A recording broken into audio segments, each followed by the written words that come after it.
Hey, this is Tony Lopez with Alternative Living Spaces, and one of the most common questions that I get is, if you're in a shipping container, is it gonna get too hot inside? Well, this leads us to the question of HVAC systems. What's the best way to both heat and cool your shipping container? Well, we're inside of one of 6 containers we're currently working on, and on all of these units, we've chosen the same system to heat and cool the units. I'm gonna be breaking that down with you here shortly, exactly what systems we use and what ones we recommend you to use as well. Now, in the early days, we would typically do something like this. This is a wall-mounted HVAC unit. They're pretty cost-effective. You can get them for, on the low end, around $250. On the higher end, about $550, and these are workhorses. This thing's probably 15 years old, and this thing cranks, still produces great cool air or heat.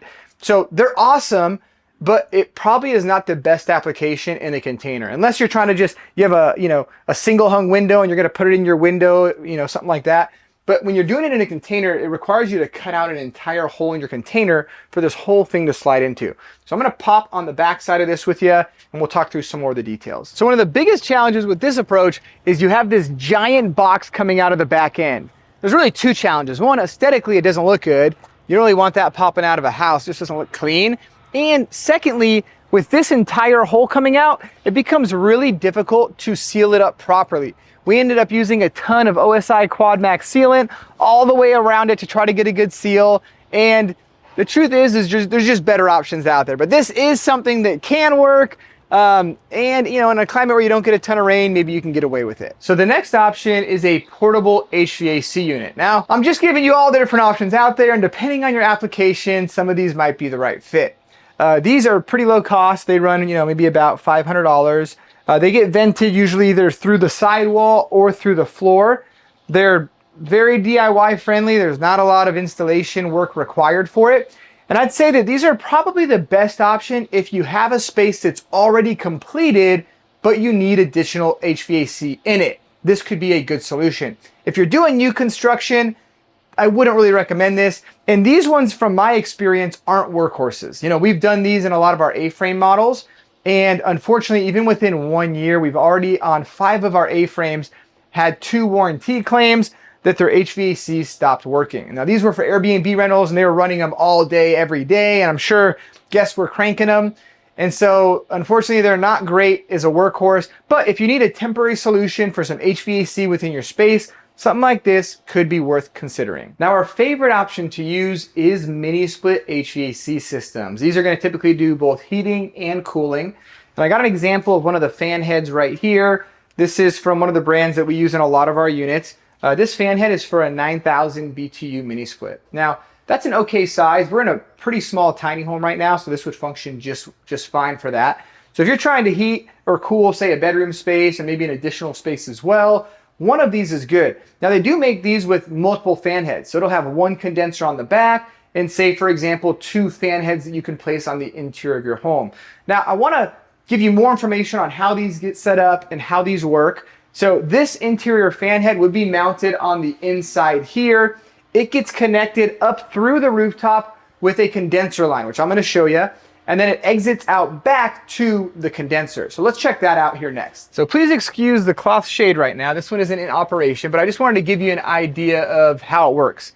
So on the back, you usually mount up a bracket. This condenser then gets mounted to that.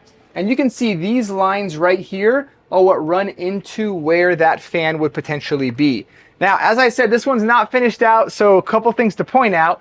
When these lines exit, that is a big hole, so you need to make sure that gets waterproofed. So sealing that up properly or putting a drip edge over the top is usually a good way to do that.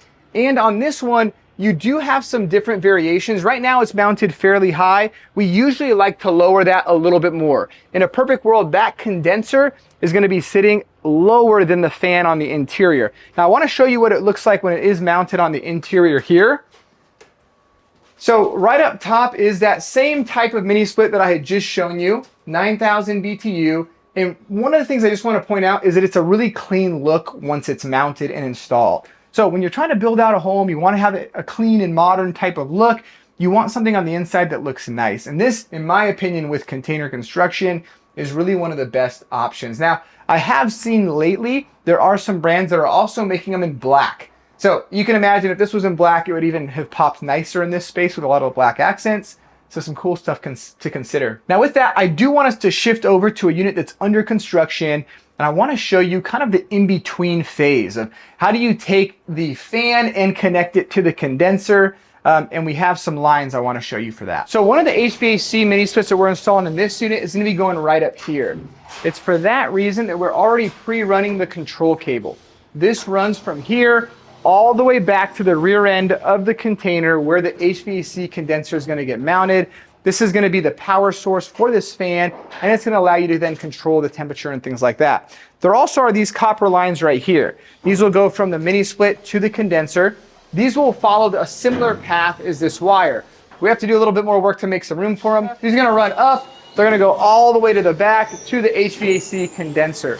Now, let me just walk with me one more time back over here. I wanted to point out one more thing. Now, when it comes to powering your HVAC mini split system, the condenser on the back is what gets connected to the power. So because it's already on the rear, we just run this liquid tight and go directly into a breaker box where it's going to get powered up. You can do it as a sub panel, or you can go right into the main panel, but there's no need to say put an outlet on the inside because the fan isn't connected to power directly in that way. The fan goes to the condenser and the condenser goes to your power source. Well, I hope you enjoyed us discussing HVAC systems and what is best for a container home application. If you want more information on container home construction, make sure you check out our free training. It's linked in the description below, and I'll see you on the next video.